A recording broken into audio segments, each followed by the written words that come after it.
ខ្ញុំសូមបញ្ជាក់ឲ្យណាឃើញវីដេអូទាំងហើយកុំគិតថាគ្រីមល្អខ្ញុំបញ្ជាក់ឲ្យបញ្ជាក់ទៀតគ្រីមគឺអត់ល្អទេសម្រាប់សត្វឆ្មាកាលណាបើសិនជាយើងឲ្យញ៉ាំច្រើនខ្ញុំក៏ជាអ្នកលក់គ្រីមដែរឆ្មារបស់ខ្ញុំក៏ចូលចិត្តគ្រីមដែរប៉ុន្តែ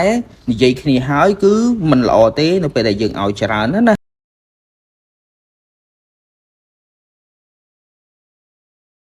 ដែលធ្វើឲ្យឆ្មាជាទូទៅចូលចិត្តប៉ុន្តែមិនល្អសម្រាប់សុខភាពទេអញ្ចឹងបើឲ្យក៏ឲ្យទៅប៉ុន្តែឲ្យក្នុងបរិមាណមួយតិចតួចណាហើយបើនិយាយពីដូណាត់វិញបើបងមានគ្រីមច្រើនប៉ុណ្ណាក៏ដោយឲ្យមួយថ្ងៃប្រហែលដងក៏ដោយគឺមិនចេះធុញនៃរឿងគ្រីមមួយគឺចូលចិត្តខ្លាំងណាស់ប៉ុន្តែអ្វីជាបញ្ហាគឺវាអត់ល្អ